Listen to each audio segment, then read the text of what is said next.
Day 6 of the 7-day Quranic Arabic Challenge.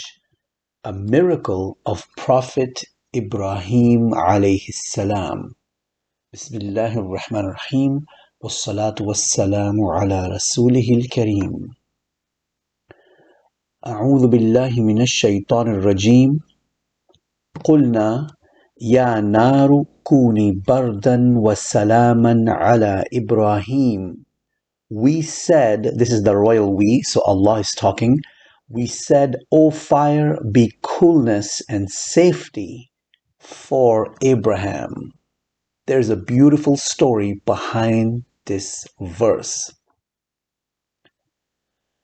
Ibrahim alayhi salam smashed all the idols one day that his people were worshipping. He wanted to prove to them that the idols were not gods because they could not even defend themselves, nor could they benefit. When people asked him if he destroyed the idols, he told them, the largest idol did it, just ask him. Initially, they realized their error. They realized that their idols were useless in defending themselves. However, they immediately went back to their old ways and replied, you know the idols don't talk, so why do you worship them? He asked them rhetorically. At this point, they became extremely angry and decided to punish him severely.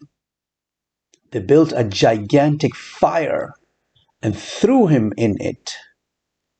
Ibrahim alayhi salam made dua to Allah to help him, and Allah saved him by cooling the fire and making it safe and secure. It's a miracle. What's a miracle? We've talked about miracles before. A miracle occurs when something empirically impossible happens. Gravity pulls. That's the norm. That's the empirical norm. We expect it to happen. We hope it happens all the time. Fire burns. That's an empirical norm. Medicine cures. That's an empirical norm. What repeats in the past is expected to repeat in the future. That's an empirical norm. Laws of science, physics, chemistry, biology, and all sciences are empirical norms. We expect them to always work, and they do. But the question is, can Allah suspend the laws of science? Yes, of course He can. It's easy for Allah to suspend the very laws He Himself created. Now, that's a very quick overview of miracles.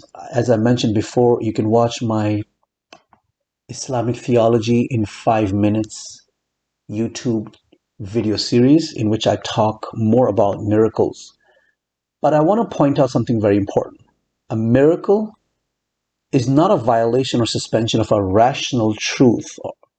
So rational truths such as 2 plus 2 is equal to 4 are always true. No one can change that. Only an insane person would claim otherwise. Mathematical truths are not a violation of empirical laws. Mathematical truths can never be violated. Only empirical truths, empirical laws, empirical norms, when they're violated, that's what's called a miracle. Belief in miracles is perfectly rational. There's nothing irrational in Islam. Let's do the breakdown word by word of only this part of the verse. Ya naru kuni bardan wa salaman. O fire, be coolness and safety. O fire, if you look at the verse, Ya naru, it's actually 2 words. Ya followed by nar. O fire. It's just written, it happens to be written that way in the Quran that it makes it look like it's 1 word, but the word ya means O. Be cool is actually also 2 words. Kuni is 2 words. The first word is kun, which means be, and the second word is ya, which means you. Remember, I mentioned there are many different ways to say you in Arabic. This particular you is for the singular feminine. It's a connected pronoun, because fire in Arabic is treated like a feminine, grammatically speaking. You know, in Arabic, everything is masculine or feminine, not just human beings or animals. Even objects are masculine or feminine. The sun is feminine, the moon is masculine. So everything has a number and gender. So be cool for fire is kuni. Now, if I wanted to say be cool to something that is masculine, I would not say kuni, I would say kun. Because Arabic is a number and gender sensitive language. Everything has a number and gender. All right.